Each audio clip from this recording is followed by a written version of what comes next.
မင်္ဂလာပါကျွန်တော်တို့အားလုံးကမ္ဘာဖလားကိုအာရုံစိုက်နေကြတယ်ကမ္ဘာဖလားရဲ့အချိန်ကလည်းတဖြည်းဖြည်းကိုမြင့်လာတဲ့အနေအထားရောက်လာပြီဒီလိုအချိန်မှာပဲပရီးမီးယားလိအသင်းတွေရဲ့အပြောင်းအရွှေ့တွေကလည်းငြိမ်တော့မနေခဲ့ပါဘူးအခုဆိုလို့ရှိရင် Arsenal, Manchester City တို့ကစတင်လှုပ်ရှားလိုက်ပြီးဖြစ်ပြီးတော့အခြားသောသတင်းလေးတွေကလည်းပုံမှန်လေးသွားနေတာကိုကျွန်တော်တွေ့ရပါတယ်အဲ့ဒီအကြောင်းလေးကိုဒီဗီဒီယိုမှာကျွန်တော်ပြောပါမယ်ခင်ဗျပထမဦးဆုံး Arsenal အသင်းသည်သူတို့နဲ့အတူတရားသည်ဖြတ်သန်းခဲ့ပြီးဖြစ်တဲ့ Hincapié ကိုအပိသက်ခေါ်ယူလိုက်နိုင်ပြီဖြစ်ပါတယ်ဒီကစားသမားကို Leverkusen ကနေပြီးတော့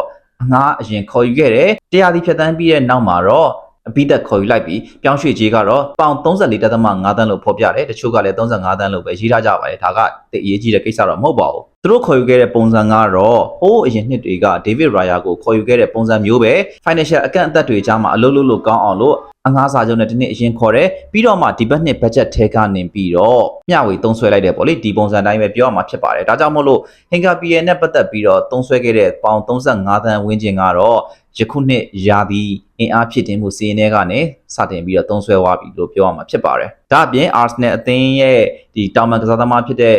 Leandro Trossard ကိုတူရကီကလပ်တွေဘက်ကကမ်းလှမ်းတဲ့ဘာညာစသဖြင့်အဲ့ဒီလိုသတင်းလေးတွေလည်းထွက်နေတာဖြစ်တဲ့အတွက်ကြောင့်လာမယ့်ရက်တွေမှာပို့ပြီးတော့အပြောင်းရွှေ့သတင်းတွေပို့လှုပ်လာနိုင်ပါတယ်ဒါကတော့မြောက်လန်တဲ့မတ်ချမ်းပါနောက်ထပ် Manchester City အသင်းရဲ့ခေါ်ယူမှုကတော့ပို့ပြီးတော့လှုပ်ခတ်စေတယ်ပို့ပြီးတော့အင်အားကောင်းတယ်လို့ပြောရမှာဖြစ်ပါတယ်သူတို့နဲ့သတင်းအကြာကြီးထွက်ခဲ့မှုတဲ့ပြီးတော့ကစားသမားကိုယ်တိုင်ကလည်းသူတို့အသင်းကိုပြောင်းဖို့အတွက်ရွေးချယ်ထားပြီးပြီလို့ရေးသားနေကြတဲ့ Nottingham Forest အသင်းရဲ့ကစားသမား Elliot Anderson ကို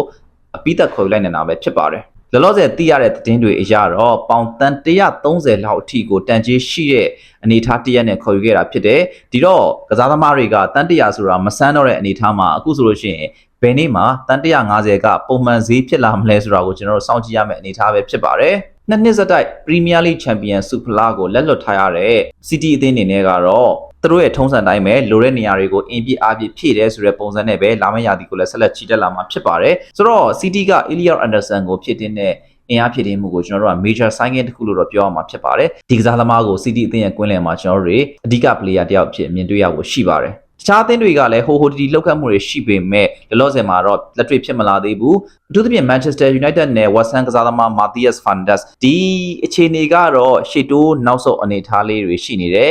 West Ham အသင်းဘက်ကသူတို့ရဲ့ကစားသမားအတွက်တန်း80နဲ့100ကြားလိုချင်တယ်လို့သတင်းအများစုကိုကျွန်တော်တို့လေ့လာရတယ်အဲ့လိုမျိုးတွေ့ရှိရတယ်တစ်ဖက်က United ဘက်ကကျတော့လေဒီနှုံးဒီတန်တယ်မတန်ဘူးဆိုတော့သူတို့ချင့်ချိန်နေတယ်ဆိုတဲ့သဘောမျိုးတွေ့ရတယ်ဒီချိန်ထဲမှာ United အသင်းနဲ့အခြားသောကွင်းလယ်ကစားသမားတွေရဲ့သတင်းကလည်းခက်စစ်စစ်ထွက်နေတယ်ဒါလည်းအထူးဆန်းတော့မဟုတ်ဘူးကွင်းလယ်အဖြတ်နေရဆိုတာ Manchester United အတွက်တောက်လျှောက်လိုအပ်ခဲ့တဲ့နေရာဖြစ်ပြီးတော့ပြီးခဲ့တဲ့ရာသီမှာအထူးခြေစွမ်းပြခဲ့တဲ့ Casemiro ကလည်းအခုဒါအသင်းကိုနှုတ်ဆက်သွားပြီနောက်အသင်းနဲ့တော့ announcement တွေပါတယ်ဖြစ်သွားပြီဆိုတဲ့အခါကျတော့ကွင်းလယ်ကစားသမားတွေနဲ့ Manchester United ရဲ့သတင်းတွေကတော့တကယ်ခေါ်ယူမှုမပြီးမချင်းစက်တိုက်ကျွန်တော်တို့တွေ့နေရဖို့ရှိပါတယ်အဲ့တော့ကျွန်တော်တို့နေ့စဉ်မြင်နေရတာကတော့ United နဲ့ကွင်းလယ်ကစားသမားတွေရဲ့အကြောင်းတွေတောင်ပန်ကစားသမားတွေနဲ့ Arsenal အသင်းရဲ့အကြောင်းတွေကစတိုက်ဖြစ်နေတယ်အဲ့ထဲမှာမှ Everest နဲ့